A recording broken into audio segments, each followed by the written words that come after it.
Hello everyone, my name is Kurazar, and welcome to Starsector. This game has been a long time coming on the channel, but it is finally here. In case you're unfamiliar with it, in a nutshell, it's an impeccably tightly fitted fleet building and command role-playing game, where you can also personally control one of your ships in battles. It's a story-rich game with sandbox elements where you get to decide whether you're a privateer, a smuggler, a trader, a pirate, an explorer, a colonizer, or a mix of any or all of those roles.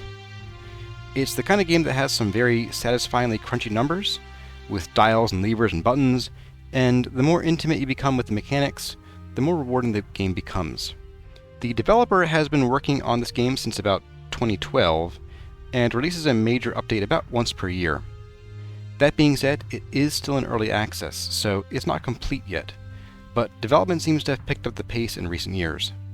Now, I don't want to talk your ears off while we watch the ships float by on the title screen, so let's get into the game and get started. After all, the best way to judge a game is to see it played, right? Anyhow, if you're watching this and you want to check out the game for yourself, I'll leave a link in the description of the videos in all of this series. The development team also posts occasional deep dive blog posts about the game's design, story, and art direction, so if that's your thing, you can also find those over on their site. Alright, let's get to it. So, here we are in the main menu. This is the first thing you'll see when you fire up the game. There is like a little pre-loader splash page that you use to start the game, but we are in the game. And you can start with tutorials and missions. These are sort of standalone, these are standalone sort of instruction sets, tutorials, about combat and fleet command. And then the missions are basically like single challenge missions that are battle-based. These have no real bearing on the story, although you can basically try to sort of beat high scores here if that's your thing. But we are not here for tutorials and missions, we are here for the full game. And I have already come through here and tinkered with my settings, so my keyboard, those of you who know me, who watch my Vintage Story or other series, you know my keyboard's weird. Anyway, we're going to go ahead and we're going to fire up a new game, and we're going to be, let's pick someone, let's see, who do we look like today?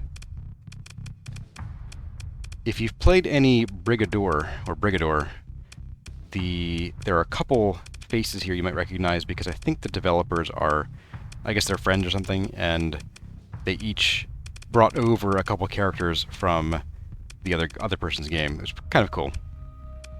We're gonna go with, there's more faces here than I remember being. There's a lot of faces here. The heck. Sure, we'll be the nerdy guy. Why not? Kurazar, honorific, Sir, Ma'am, or Captain. Let's do Sir. I am not going to play in Iron mode. This is a mode where you cannot save manually, and that's it's problematic. One, because this game is pretty unforgiving, but also there are occasionally, I mean occasionally, there are bugs. But this is a very tightly designed game, and they're kind of rare. Sector size, you get small or normal. I recommend normal. The more planets and stars you have, the more chances you have to find good loot and a place to call home, if that's what you want to do. The sector age sort of determines the age of the stars. If you go with young, you're not going to have a whole lot of habitable worlds, more like mineral stuff, and a lot of blue stars. Average is going to be sort of a balanced mix, but it's not particularly random. You're going to see a lot of Class M midlife stars and more planets than young, but not as many as old. Old has a lot of cooler stars, only a few blue giants, and mostly red dwarfs, some older yellow and orange stars, and so on. And this has implications on the kinds of planets you have available to settle. We're going to go with mixed, which is kind of the default, and this sort of randomizes different areas of the map to be young stars, average stars, or old stars. So let's go ahead and do that. This here, by the way, your domain sector registry ID, this is your seed. So if you want to regenerate this exact playthrough, feel free to pause the game here, or pause the video, pause the game, and copy this seed down, and you can paste it into here if you want. Go ahead and continue. Let's see, we gained 2,000 credits. Your most recent occupation was as... So if we pick a bounty hunter, we'll get a Wolf-class frigate, which is a small, quick ship, along with a drone tender. It sort of spits out little flyy guys that zap missiles and things for you. If you pick the scavenger, you get a couple other ships, but your main ship is kind of a slow, not necessarily weak, but it has kind of a small weapon loadout on it.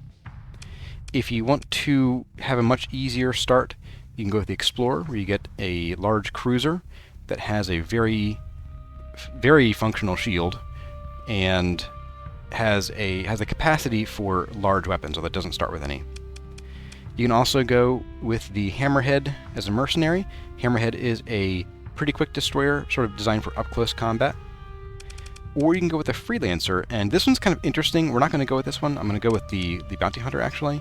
But you do tend to get more ships as the Freelancer. So if you're looking for a bunch of ships, if you want to have 5 or 6, go with the Freelancer. We're going to go with the Bounty Hunter, I think. Yeah, you know, let's go with Bounty Hunter. Why not? Oh, that's right, we get to pick what our secondary ship is. I'm going to go with the Shepherd-class drone tender because the kites are... While you do get a free officer, the kites are really underwhelming unless they're kitted out right, and your starting ships are never kitted out right. So we're going to go with the drone tender, and we're playing on normal. And I do recommend starting with the tutorial. I actually start with this every time I play the game because well, one, it gets you eased into the game, and if you're coming back to the game, I kind of have to reacclimate to the controls. But it also gets you into the story, it sort of gets all that stuff jump-started, and you get to have much easier access to a bunch of free ships at the beginning of the game, and some extra sort of treasure and loot and stuff. So tutorial it is. So it's going to generate the world and kind of advance it.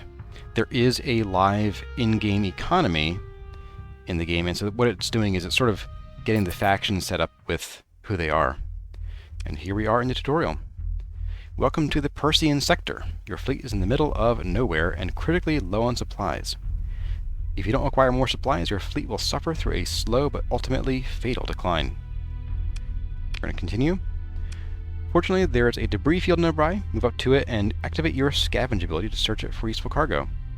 Scavenging requires heavy machinery, but there is some in your cargo holds. Make sure to take all the supplies and any other valuable cargo, but feel free to leave the cheap and bulky metals behind.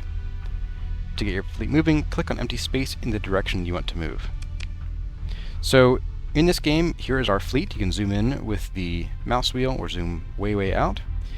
You also have... we don't have access to it yet. No, I do. It's just wrong button. You also have a map that you can zoom in and out on, and it will show you where you are down here. Here's us. There we are. You can move around with the right-click button. And here, it'll show you anything that you've detected on your radar. Like, we have a debris field ahead of us, as well as any known locations. So we already know of this Galatia gate, we already know of this jump point, and the Academy station, and these planets, and these other odds and ends here that we'll get to in a little bit. Movement in the game is done on, well, movement in the exploration mode of the game, which is where we are, is done by clicking and holding down your mouse button. You can click like a specific spot like here, and your fleet will go there. But I find that since you're typically going to be traveling more than just your screen's, size, I just click and hold, and I can sort of just steer that way. We're going to get into the debris field here. We're going to stop, and we can activate this by either clicking it or by pressing the number. And you'll get this sort of menu that tells you about what you're likely to find here. We might find something of value here, but also how risky it is. Risk will determine how many pieces of heavy machinery you might lose, as well as how many crew you might lose. Crew is actually a resource in this game, and you have to manage it well. So we have 80. We need 80 crew. We only have 46. That's a little dicey. Well, we'll go ahead and we'll try to salvage it. We lost 4 heavy machinery. Not a big deal. But we got 29 supplies, 11 fuel, 11 heavy machinery, which makes up for that loss, and 18 metal. Metals are just sort of bulk goods. They're essentially they are cash that fills up your inventory rather than your wallet. So there is that. Fuel is something that we aren't using right now, because when you're in this kind of area here, you are not using fuel. Fuel is used when you're moving between parts of the sector. So basically, if we were in here and we jumped through a jump gate, we'd be going through what's called hyperspace, and there we use fuel. But in here, fuel is infinite. So it is telling us to F5 to quick save and advance the tutorial. I'm going to go ahead and do that. Okay. Uh-oh, a pirate fleet is approaching. First, you'll spot it as a sensor contact, then as an unidentified fleet. And then, when it gets very close, you'll see its true colors. And this is our fleet. This is us. We're level 1. You'll see that our ship here, this is the Wolf, has a combat readiness of 70%. That is the normal default combat readiness. You can improve it with skills and abilities, and you can also actually decrease it by doing certain things, such as carrying too much cargo, or having too many ships in your fleet, or some other odds and ends that may crop up later. These borer drones are actually part of the Shepherd. This is just sort of telling us what the Shepherd's fighter loadout is, and this is something we cannot change here. I'm going to go ahead and continue. Don't worry, the pirate ship is a shoddy rust bucket, and if you do lose, you can press F9 to quick load. Even so, combat can be expensive, especially if there's no bounty on the enemy you fight. Deploying ships into battle reduces their combat readiness, and recovering CR, combat readiness, consumes supplies. Battle damage can cost even more supplies to repair. However, fighting is often necessary to survive. Wait for the pirate fleet to approach, then defeat them. Okay. Where are they? We have a radar down here. And there we are. This is the range of their radar. So if we wanted to, we could probably get away. We have one enemy, okay. So we have a single pirate ship coming for us. They are kind of low on combat readiness. They're 57%. And what happens when that gets low is that your ships will have a chance of having things like engine malfunctions or weapons that don't fire. Your shields might not work, that kind of thing. And the lower it gets, I mean, if your CR runs out, you're pretty well dead in the water. So we can open a comm link to talk to them. They're going to spit in our face. Don't you get any of your dirt on me when I blast your ship up. Yeah, alright, Paul fam. I got you, fam. So we can either attempt to disengage, but that's going to probably just have the tutorial kick us back into it. So we're going to move into engage. And I am going to continue.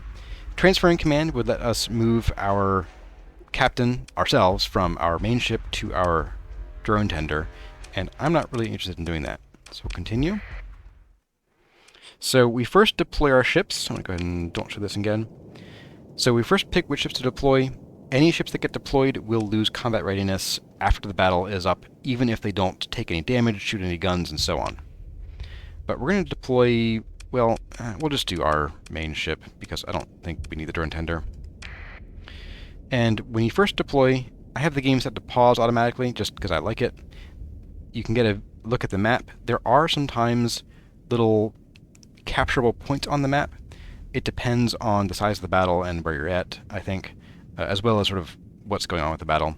From this screen, you can sort of command your ships like you're playing an RTS. So if we wanted to, we could just sit in here, and I can unpause it with space, and we could watch our ship float up here, and whenever the enemy ship pops into view, we could right-click it. We could say, hey, you, go kill that thing. And we can then just sort of watch the battle play out if we want to. And our ship's going to do crazy things because it thinks it needs to. However, I'm going to leave the menu. If I can figure out what the button to do that is. I'm going to toggle autopilot off. Escape will get us into the battle. And you see here, we have our ship is already doing okay. It's fine. Now, we have in front of us a shield here, and you'll see that as I move the mouse, the camera will follow the mouse. This is because these battles can be quite large, and your targeting range can also be pretty big. And so if you need to see, you know, an enemy that's way down here to target them, you can. Now we have here our flux. Think of this as heat, as the top bar here. We have our hull. This is our health, of course. And our current combat readiness is this teeny tiny number right here, 70%. These blue numbers here are damage being dealt to our shield from our friend over here. These numbers in yellow are damage that we're doing to their armor. So we haven't, even though we're hitting them, you'll see that their hull hasn't gone down. We have to chew through their armor first. Now down here in the corner, sorry with the screen sort of zooming that way, we have our ship. And this shows all green, so we have not really taken any damage yet. And it says we have peak active performance time. This means that our ship is going to not lose any combat readiness for the next 171 seconds. And so we are in standard performance. Down here, it'll show you what weapons are currently activated on our ship, and our AI decided that our swarmer was the way to go, which is probably not a bad idea, because this thing doesn't have any shields. So what I'm going to do is I'm going to unpause it, and the way this works is that you move with the WASD keys. So I'm going to pause this, and we're going to back up, just for giggles. And for some reason, it did not save my settings. I don't know why. I'm going to switch back to the pulse laser with 1. I'm going to pause here for a second, because I'm going to save all of you a lot of hassle here. Oh. I wonder if they changed what this does. So, when you're playing the game, unless you're playing a big, heavy ship, particularly if it is a broadside ship, you'll want to leave this unchecked most of the time. What this will do is, this will just make the... Oh, here we go. Make turn... No. Don't toggle those. Let's see if this does it. Yes, there we go. I'm going to back up now. We'll go ahead and shoot you. Now, I see how our flux is getting up kind of high. And there's sort of a line right up there. That line indicates your hard flux. Oh, his engines are out. Hard flux means flux that was generated as part of taking damage to your shield by weapons like this guy's guns here. Now we're going to actually back off and turn our shields off, and you'll see that our hard flux goes down. Your hard flux won't go down unless you have your shields off, and you'll need to do that occasionally. Now we're taking a little bit of damage here. I'm going to start shooting back here. And there's these red numbers, means that we are dealing damage to their hull. And that's why his hull is going down. And you'll see that when I shoot, well, it's hard to see because of his constant barrage here. When I shoot, though, there is a little jiggle in that bar. That is soft flux building up. And soft flux builds up from certain weapons, like beam weapons, but also from shooting your guns. Oop. Get out of here. We're going to use what's called a special ability. The wolf can sort of phase skim through space and can sort of teleport a little bit. And this guy's special ability is a sort of charging maneuver. We'll take the honor hull, I don't mind. And we can sort of get away quickly or advance quickly by doing that. Now you'll see that right down here, there is a list that says phase skimmer, it says 2, and ready. Oop. I don't want to kill you just yet, I'm talking. Go away. So the phase skimmer has a number, it tells you how many charges are ready to roll, and then it'll say ready when you can use it. So there we go, we're ready, and now we're ready again. I'm going to go ahead and we're going to pretty much just chew through this guy, because he's going to die here in a second anyway. So I'm going to switch to our swarmer rockets and shoot this. That warning was... Oh, there's a different missile than I'm used to seeing. A little bigger. I'm zoomed in, that's why. So that warning was that our flagship has been active in its peak performance time for so long that it needs to escape the battle or it's going to lose combat readiness. I'm just going to shoot you again. There we go. He's dead.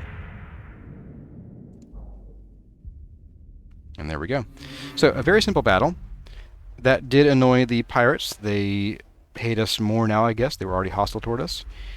We sent a salvage crew, and we got some credits from the CPU cores in the wreckage, and we're going to pick through the wreckage.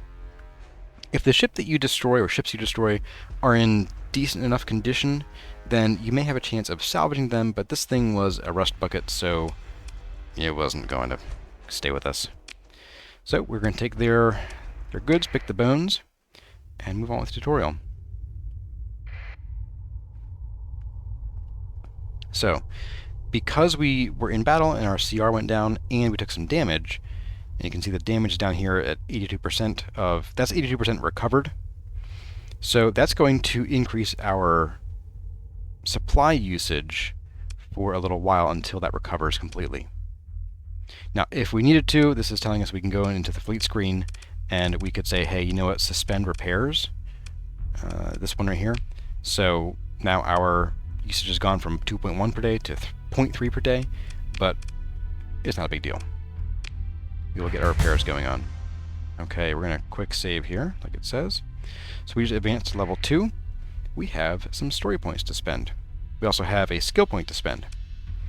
So skill points are what you gain from leveling up. You will only gain throughout this whole game 15 levels maximum. Now you can eventually, or actually relatively soon, you can spend story points to reset all of your skills if you want to. So if you build your character out and you're not happy with the way it's going, you do have a recourse. You can go ahead and fix it. So we're going to go ahead and we're going to open the character screen. It's very old school.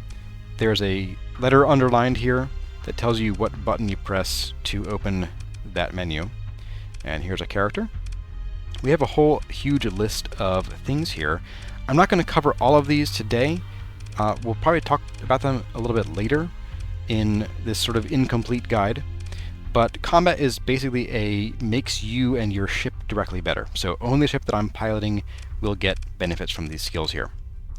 Leadership is a sort of fleet-wide skill set where it benefits your fleet in combat. You can get things like bonus weapon damage.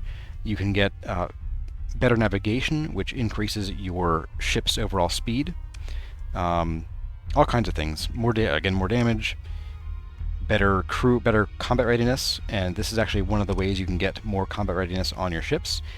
If your CR is higher than 70, you'll typically get better performance. Your shields will function a little bit better, your guns will cool faster, that kind of thing. Technology is kind of a weird mishmash of some combat, some leadership kind of stuff. Some of these benefit your fleet. Like navigation is a really nice one, but I think... Yes, here we go. Navigation will give us what's called transverse jump, and we'll get into what that is a little bit later. But this will also make us faster in the navigation exploration mode, which can be handy for escaping threats or chasing down enemies. So I'm going to go ahead and get this one. Now, that enabled us to get into the second level of these, where we get gunnery implants, which affects only us, or energy weapon master, which also affects only us. But I'm not super thrilled about just focusing on our ship. I kind of want to get into some fleet stuff because there are some abilities down in the industry section that I want to get to. I particularly like hull restoration, personally. This lets you repair ships. If they have permanent debuffs, you can repair your ships over time with this rather than having to pay to do it, because paying for it gets expensive. Field repairs, salvaging, bulk transport. You know, I'm gonna go for... I do like bulk transport, but I also like field repairs. You know, I'll go bulk transport because our non-combat ships will be 2 points faster, which will help us move around the map a bit. But we also get to carry more stuff now, which is great because our holds are tiny. The repairs is nice too. Okay, put down here. What next, tutorial? So, shortly after dispatching the pirates, you receive a tight beam communication from the system's main inhabited world, Ansira. The message is brief and asks you to travel there and contact Station Commander Correa as soon as possible. We'll lay in a course. So laying in a course is basically autopilot. So we can bring up the map, and we can come here, and here's Ansira. We're going to just right-click it, and that sets our autopilot on. And it'll tell you here how far you have to go, how much fuel to use if you're in hyperspace. Okay, here we go. So it is far away, and it'll take us a while to get there at this rate. We can continue. We get the Sustained Burn ability, which lets you essentially double your speed up to 20 space units, which whatever that is. And we also got interdiction pulse, which prevents other ships from getting away. So we're going to do a sustained burn, speed things up. That will stop you briefly. We can also speed up time by holding or pressing shift in this case. I have it on a toggle. And we're going to come to an asteroid belt. If you come to... Yeah, thank you. So I'm going to pause here with space. So this cloud here is a nebula. This will slow us down a bit whenever you're in a nebula, whether you're in regular space or hyperspace. Asteroid belts and other belts, like planet rings and stuff, have a chance of damaging your hulls if you fly through them, but we are pretty small. The damage and the chance of damage are based on your fleet size, and so we're just going to zip on through, no problem. We are fast, we are at max speed here.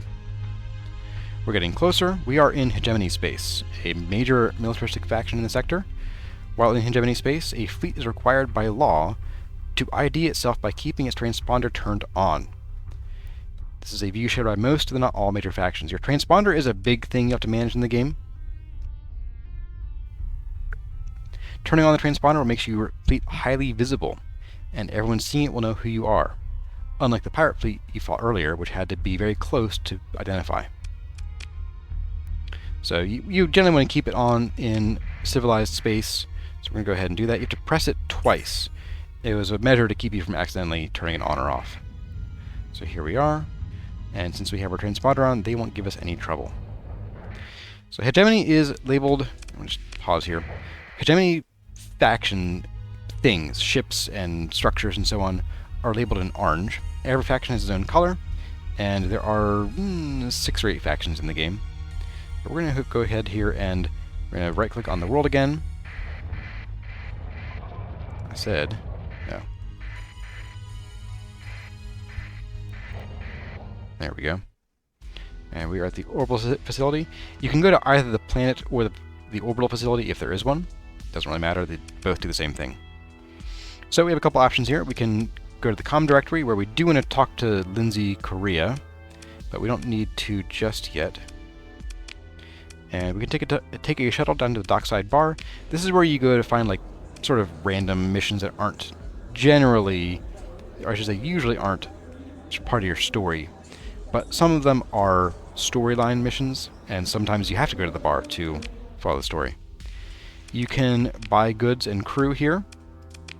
So if we are short on crew, which we're a little short on crew. You can hold down shift and left click to pick an exact number of crew that you want, or anything you want to buy. Go ahead and confirm that, I think. We'll cancel. We might get some free stuff here. But yeah, so you can purchase weapons and goods and new blueprints for use for later. You can also buy from the black market. Now, buying from the black market lets you evade some taxes, which are pretty hefty. It's 30%. But if you do it with your transponder on, you will arouse suspicion from authorities. So there are ways around that. So if you buy a whole bunch of stuff on the open market and then you buy a little bit of black market goods, you probably won't raise suspicion. But some things, like if you buy a ship off the black market, different story. You can view your fleet here. If you want to sell your ships, you can, but they don't really sell for a whole lot. You can also buy ships here. Now, this is a sort of cut off area from the rest of space, so they don't really have much worth bothering with. In fact, they have nothing I want to look at here. These orange sort of pips here indicate what are called demods. These are those permanent debuffs I mentioned. So if we look at this ship here, we can see that it has a glitched sensor array, compromised hull, degraded engines, erratic fuel injector, and faulty automated systems. And these orange numbers represent the difference in the ship's stats affected by these demods. So this requires 3 more skeleton crew than normal. Its sensor strength is half of what it should be. Its top speed is lower. Its hull integrity is a lot lower. So yeah, we don't want any of these ships here. We're going to go ahead and we're going to go back to the menu here. Open the comm directory and talk to Lindsay Korea. Your connection request is accepted surprisingly quickly, given that a citizen has many responsibilities. Ah, you've come. Excellent. As you're well aware, recently, well, I suppose we can skip that part. I want to do a refresher, because you all aren't aware, but a team from the Galatia Academy has been running experiments on the dormant gate in the system, trying to connect it back to the domain's gate network. So in this whole game here, the domain was the sort of big civilization that spanned the galaxy, and something, capital S something, trademark, happened to separate our sector of space from the rest of the domain. And that's sort of the background to this. Promising experiments, or so they thought, until an energy pulse we expected would get a response from the gate destabilized the jump points leading into the system, cutting us off from the rest of the sector. It's rather like how the sector is cut off the domain. Writ small. The stars have a sense of irony, do they not? The miners of Darren Kuyu Station, which is also located in the system and was operating near a subsistence level, were hit the hardest. They turned to piracy, intercepting one of the last food shipments to come in. Out of desperation, no doubt, but there were deaths, and they've put themselves well outside the law. Their leaders know that if the jump points are stabilized and the system is once again part of the sector, they can look forward to a life sentence at a penal colony at absolute best.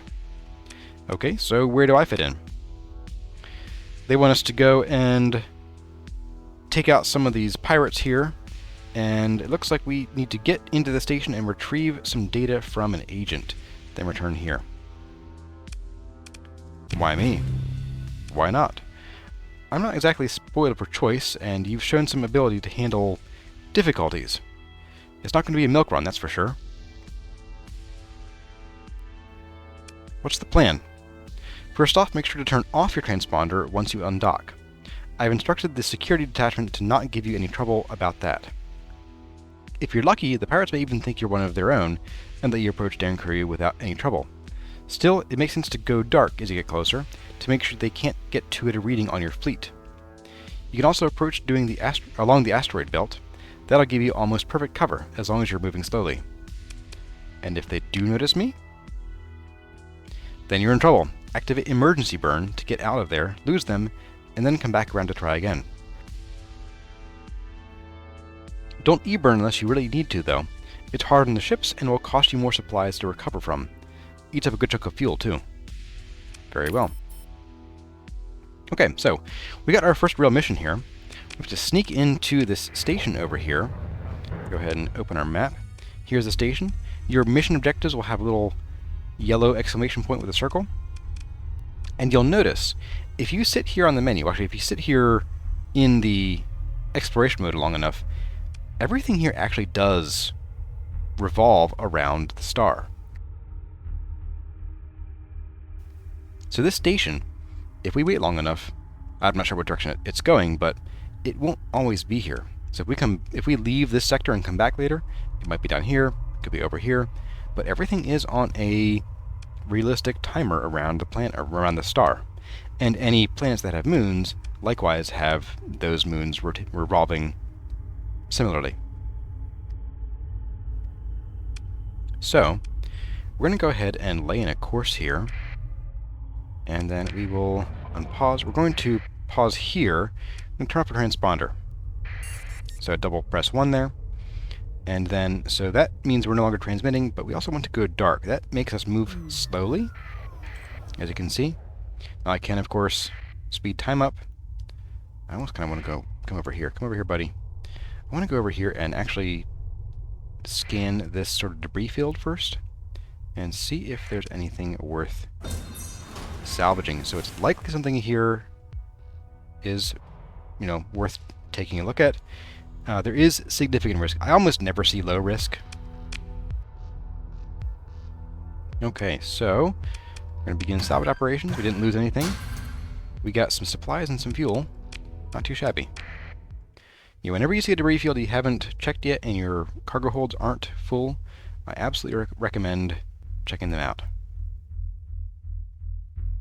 We're going to sneak our way up. I'm going to not go dark anymore, just to speed things up a little bit.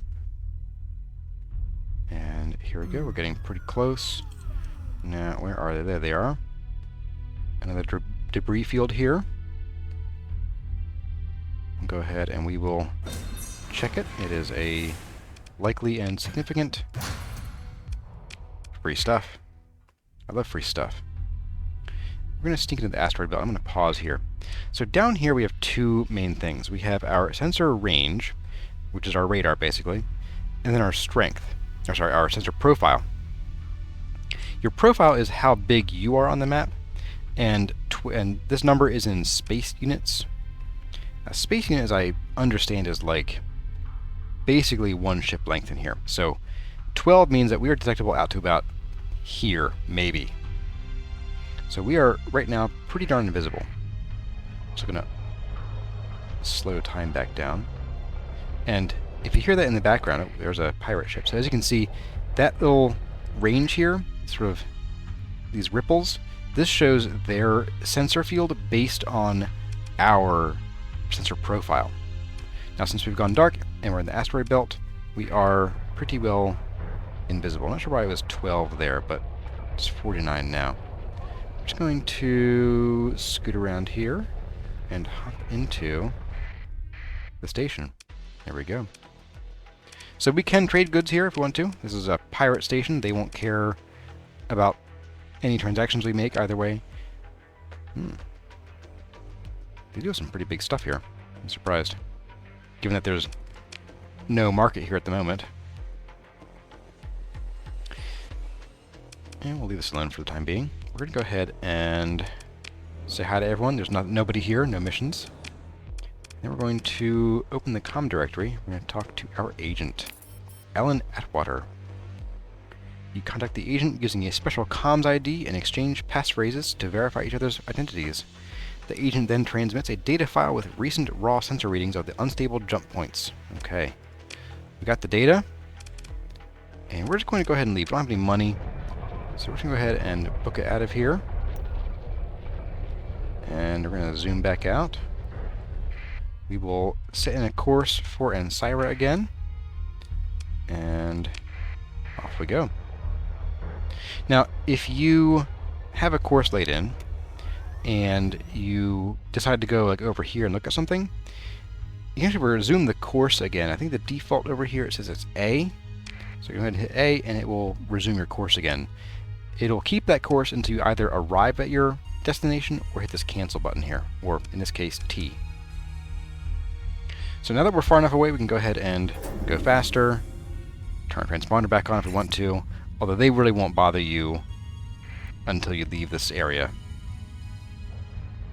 Now, if your course takes you in front of the star, so this is, as you can see, a two-dimensional space sim here.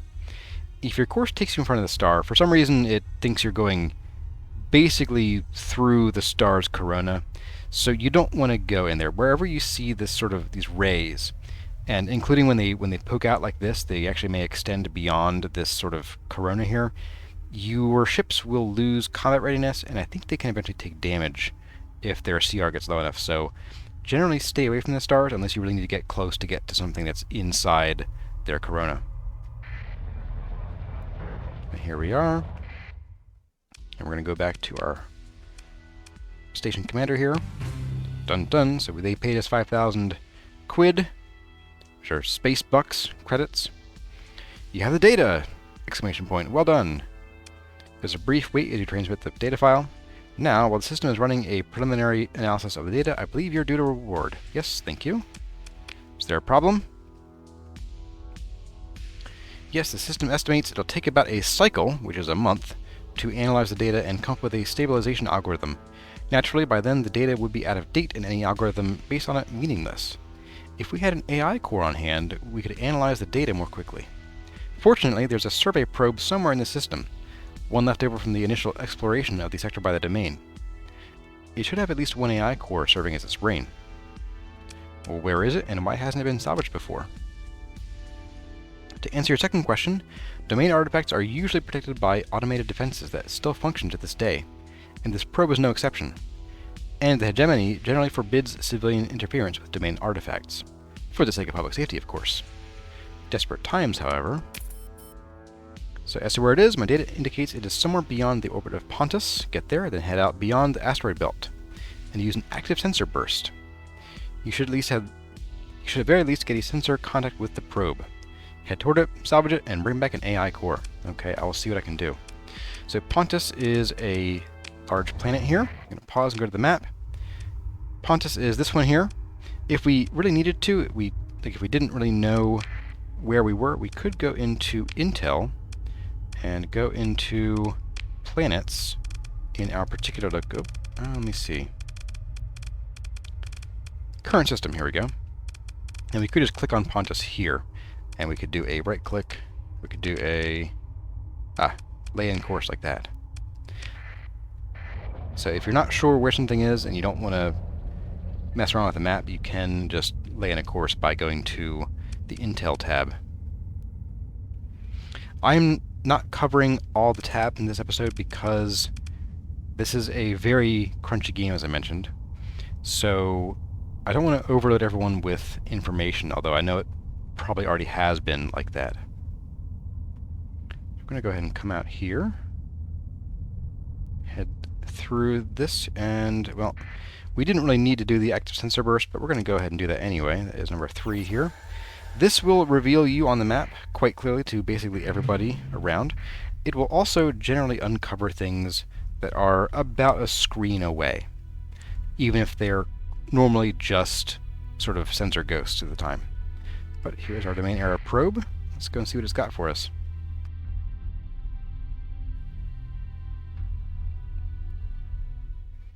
So your fleet approaches a domain era probe left from the initial domain exploration of the sector.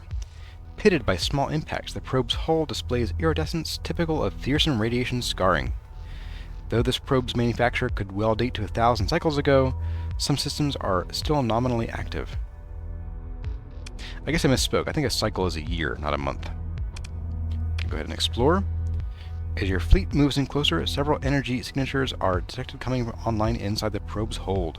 So we have 2 enemies coming for us with very useless guns, looks like. If you're looking at an enemy ship like this, you can also press F1 to see a full list of all their stuff, all their weapons, all their abilities, and so on. Also, if they have an officer on board, you'll see information about them as well. These guys are pretty useless. We're going to continue, and I'm going to go ahead and probably just deploy me. And we will go ahead and we're going to hop in and get on up here. Now you'll see down here we have our weapons. We have some auto-fire weapons, and we have sort of a blinking one here. This is blinking because we are currently using it, so auto-fire is off. These ones are on, and that means that whenever we are within range of an enemy, especially if it's one that we've targeted, by coming up here and I think pressing... Nope, that's the wrong button. By pressing tab? No. I'm going to fix my setting here real quick. What is my targeting button?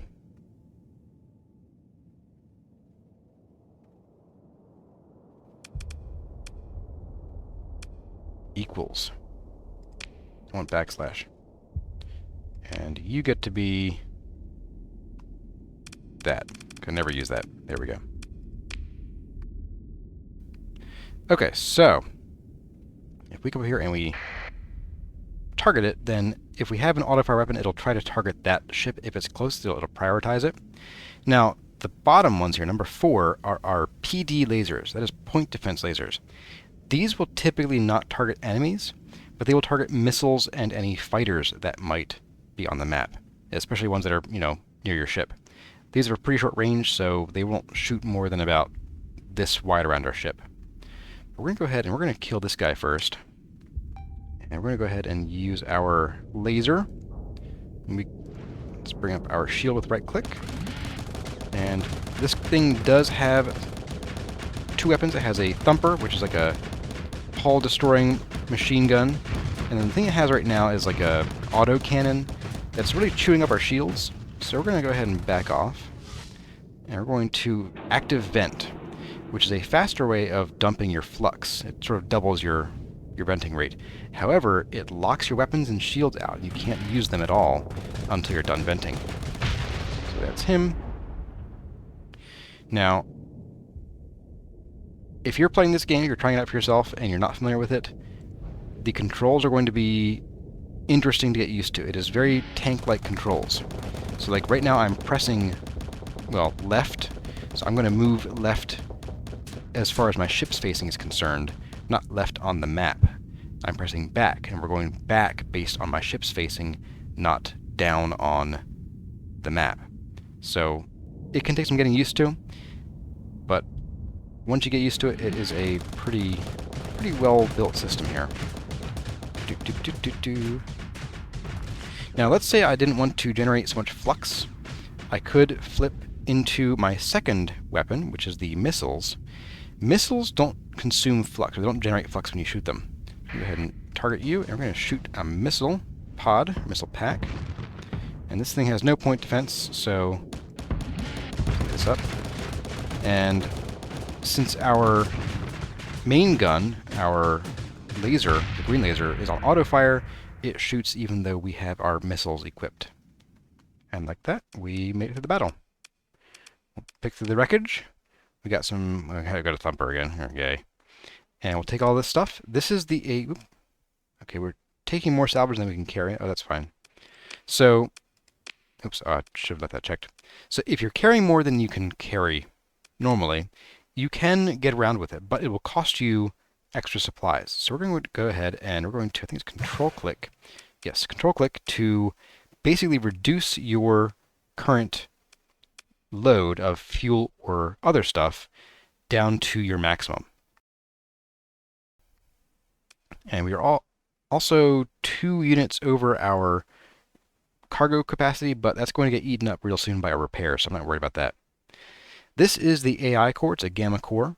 These are normally contraband. You do not want to be caught with these in your hold if you're inspected by a patrol fleet. Go ahead and continue. We got 3,000 experience points. As we finish mopping up the defenses, a weak hyperwave ping is detected coming from this probe. It's unclear if this is random noise from a dying subsystem or some kind of encrypted signal. And then we get closer to the probe. We can begin salvage. Again, yep, it's warning us that we are taking more salvage. Oh, we got 2 AI cores, so that's good and bad, I guess. Now, I'm going to go ahead and we're going to take all. We'll dump the extra fuel, and the metals are the cheapest thing we have. Oh, these aren't cheap, but they're crappy. The metals are the cheapest thing we have, so we're going to go ahead and dump those. We'll confirm and continue. Now, when you do dump items, you'll see here, if I move off these cargo pods, we can come back to these and be like, okay, what was here? We can look at what we left behind. We can maybe take it if we need it. We don't, so we're going to leave it alone. If we really wanted to come back and get it later, we could put it into a stable orbit where it would stay for 400 days, which is, I think a cycle is 100 or 200 days, I think. So, but that does cost supplies. So we're going to go ahead and we have a laid-in course for Pontus. No, because we didn't actually want to go there. Go to Ansira again. And we're going to accelerate our trip and speed up time.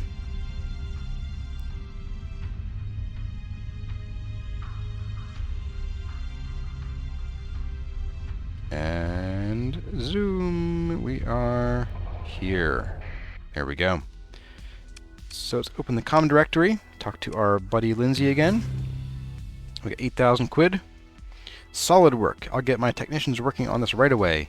In the meantime, this should cover your expenses, hopefully, with a good amount left over. I'll send you the stabilization algorithm when the core works it up. Once you have it, it should be a simple matter of running it using your fleet's drive fuel as a means of interacting with the jump point.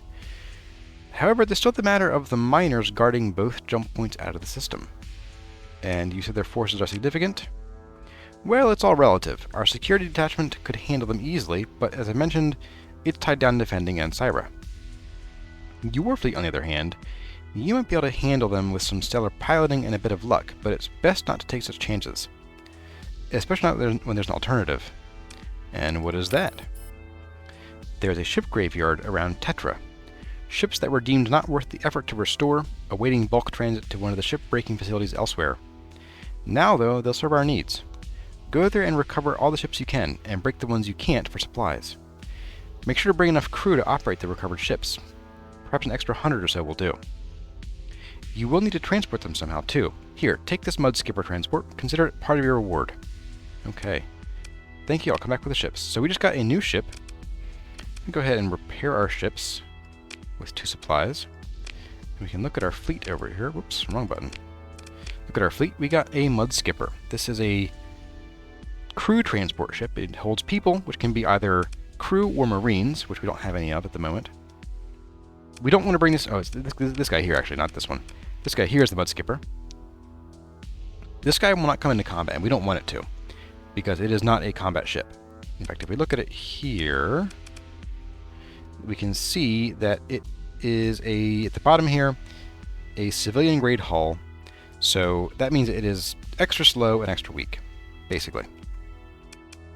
Now, we still can't buy anything because the market hasn't opened up yet, but it might be worth going over to the... Oh, here we go. Going over to the open market and going to...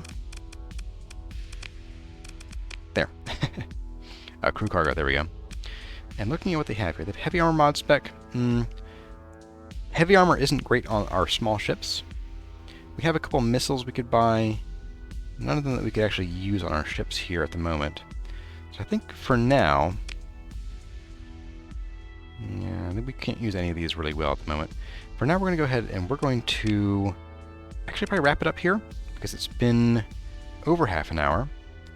And we're going to come back and we're going to go and get some ships and come back and beat up some more pirates.